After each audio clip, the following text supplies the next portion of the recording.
O medo pode nos travar. E o medo pode nos impossibilitar de seguir adiante e cumprir aquilo que é a nossa missão. O medo pode nos impedir de realizar a nossa vida. A palavra de comando de hoje é do Evangelho de Jesus Cristo, segundo Lucas, capítulo 9, versículo 43b até o 45. O povo estava admirado com tudo que Jesus fazia. Então Jesus disse aos discípulos: prestem atenção ao que eu vou dizer. O Filho do Homem vai ser entregue nas mãos dos homens. Mas os discípulos não compreendiam o que Jesus dizia. Isso estava escondido a eles, para que não entendessem, e tinham medo de fazer perguntas sobre o assunto. Palavra da salvação, glória a vós, Senhor.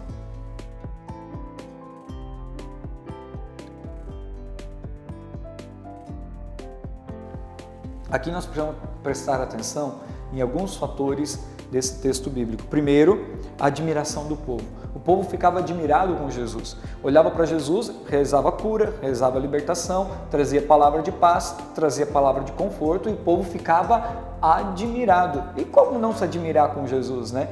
Todas as pessoas que se envolvem com Jesus e têm uma experiência profunda, até nos dias de hoje, são marcadas e pelo impacto do amor de Jesus por nós e não abandonam mais. Foi a experiência de Paulo, foi a experiência de Mateus, foi a experiência de Pedro, Paulo, mesmo Pedro, Filipe, Tiago, foi a experiência de muitos santos da nossa igreja, a experiência de Agostinho, a experiência de São Francisco, a experiência de João Paulo II, foram impactados pelo amor do Senhor, a experiência do Padre Pio, impactados pelo amor do Senhor e ficavam admirados com suas grandes obras. Quando a gente vai para um retiro, quando a gente se permite viver uma experiência mais profunda de espiritualidade, nós também somos impactados e ficamos admirados com o tremendo amor do Senhor, não é verdade? Quantos retiros você já se permitiu fazer? Quantos encontros profundos com Deus você se permitiu fazer? Talvez você não esteja admirado ainda com o amor do Senhor, porque você não se retirou ainda para estar com o Senhor. Primeira coisa, admirar-se com a grandeza de Deus e seu amor por cada um de nós.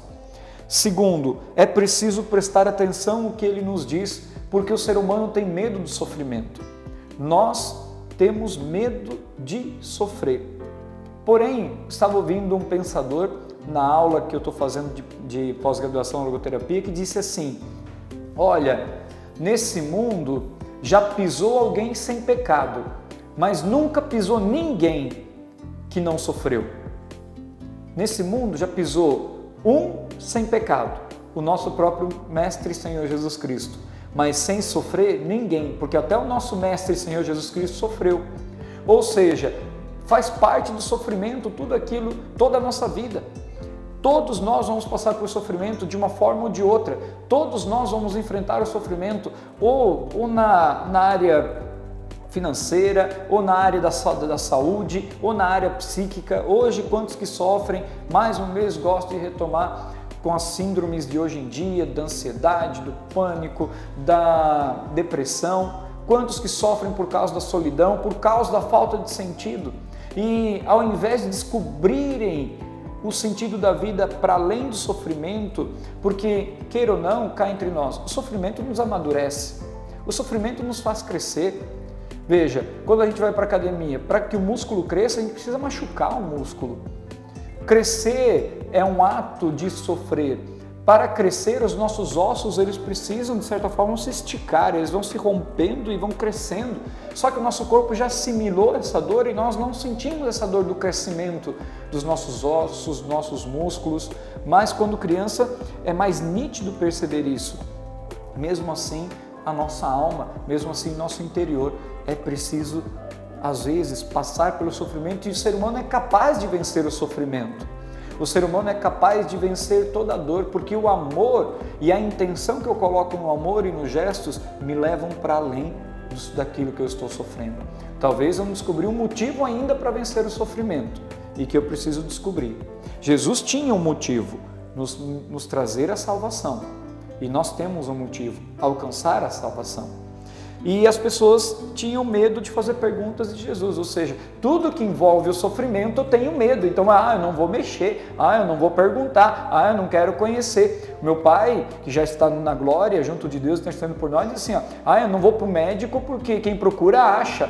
Ou seja, de forma tinha um certo medo de descobrir uma doença ou alguma coisa que lhe causaria um sofrimento maior e que isso podia impactar no seu dia a dia. Mas ao mesmo tempo passava dor, ao mesmo tempo estava sofrendo, e quando descobrimos a doença dele, já estava num câncer avançado e não teve mais retorno. Em 3 meses, meu pai veio a falecer depois que descobriu o câncer. Ou seja, o medo nos deixa impactados, nos deixa paralisados. O medo tem, se não bem tratado, não bem cuidado, se não exercido sobre ele a força da coragem, ele nos derruba, ele nos aprisiona. Eles nos prendem. Porém, para contrapor o medo, é preciso a coragem. Padre Léo vai definir a coragem como a força que vem do coração. Aliada à força que vem do coração, o Espírito Santo de Deus que não nos deixa sós, que nos impulsiona para vencer todas as mazelas do mundo, todo o medo que nos impulsiona. Medo, e aí, eu citei o medo diante de uma doença, a possibilidade de uma doença, mas o medo de conhecer um pouco mais o Senhor na espiritualidade, o medo de poder trabalhar melhor a nossa saúde, o medo de poder dar um passo a mais para vencer algumas situações do nosso dia a dia. Veja, muitas crianças têm medo do escuro. Só vencem o medo do escuro a partir do momento que elas, com coragem, decidem enfrentar aquilo que é escuro. Eu tinha medo de altura. Eu enfrentei o meu medo de altura a partir do momento que eu tive a coragem de, nas situações de altura, observar que naquilo não me colocava nenhum perigo e eu estava seguro para poder seguir. Eu ia, mas mesmo com medo, eu ia conhecendo aquilo que eu estava, eu precisava perguntar, eu precisava orientar, eu precisava ter segurança para poder ir. Então, diante daquilo que nos causa medo, a coragem que me dá força, me move, que mesmo com medo eu consigo ir. E aí aquilo que era um medo que me paralisava se torna menor e eu consigo ir até não ter mais medo. Então, nesses 3 passos da liturgia de hoje, primeiro, é preciso admirar-se por Jesus. Segundo, não tenha medo do sofrimento. Faça do teu sofrimento um trampolim para alcançar a tua salvação. E terceiro, não tenha medo de perguntar, de questionar, de ir atrás e de conhecer a melhor a quem é você e quem é Jesus na sua vida, pois o Senhor vai revelar muitas bênçãos na sua vida. Muitos têm medo de descobrir qual é a sua vocação, porque talvez vão sentir que Deus vai exigir um pouco mais dele, ou dela, ou de você. Não tenha medo, porque se o Senhor exigir um pouco mais de você, também te dará os dons e as capacidades necessárias para vencer qualquer adversidade e cumprir bem também a sua missão. Deixa de ser bobo, vai sem medo, com coragem. Deus abençoe, Deus no comando.